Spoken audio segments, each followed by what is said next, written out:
ইরানের নতুন সর্বোচ্চ নেতা নির্বাচিত হয়েছেন মোস্তফা খামেনি। ইসরায়েল যুক্তরাষ্ট্রের হামলায় নিহত আয়াতুল্লাহ খামেনির পুত্র মোস্তফা। ইরানের অ্যাসেম্বলি অব এক্সপার্টসের সিদ্ধান্তে নির্বাচিত হন তিনি।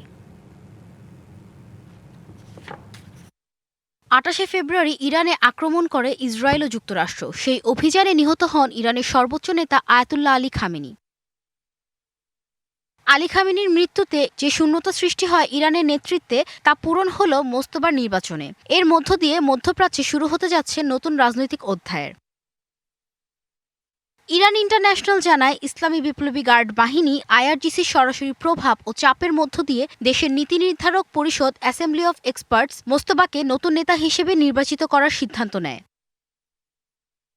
৫৬ বছর বয়সী মোস্তফা খামেনি ইরানের শাসন ব্যবস্থার অন্যতম প্রভাবশালী ব্যক্তিত্ব। ১৯৬৯ সালে মাশহাদে জন্মগ্রহণ করেন তিনি। আলী খামেনির দ্বিতীয় সন্তান মোস্তফা। ১৯৭৯ সালের ইসলামী বিপ্লবের পর তেহরানে চলে আসেন তিনি। সেখানে এলিট আলাভি হাই স্কুলে পড়াশোনা করেন। পরবর্তীতে তেহরান ও কোমে ধর্মীয় শিক্ষা গ্রহণ করেন।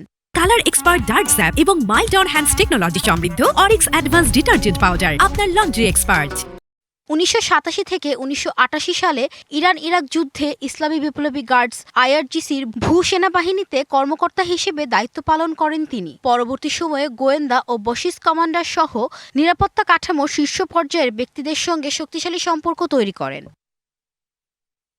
২০১৯ সালে যুক্তরাষ্ট্র তার বিরুদ্ধে নিষেধাজ্ঞা আরোপ করে। নির্বাচিত কোনো পদে না থেকেও আনুষ্ঠানিকভাবে সর্বোচ্চ নেতার প্রতিনিধি হিসেবে কার্যক্রম পরিচালনা করছেন এমন অভিযোগ যুক্তরাষ্ট্রের। এছাড়াও তালেবান, হিজবুল্লাহ, হামাস এবং ইরাকের পপুলার মোবিলাইজেশন ফোর্সকে সহায়তা, প্রশিক্ষণ, তহবিল ও গোয়েন্দা কাজে জড়িত থাকার অভিযোগেও অভিযুক্ত হন তিনি।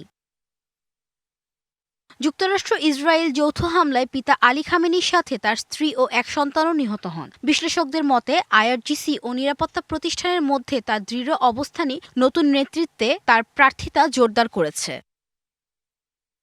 দেশের নীতি, নিরাপত্তা এবং আঞ্চলিক প্রভাবের ভবিষ্যৎ এখন নির্ভর করছে মোস্তফার ওপর। তার দিকেই রয়েছে বিশ্বের নজর। মধ্যপ্রাচ্যের রাজনৈতিক ভারসাম্য, সংঘাত এবং শক্তিবিন্যাসের নতুন অধ্যায় শুরু হবে তার হাত ধরে।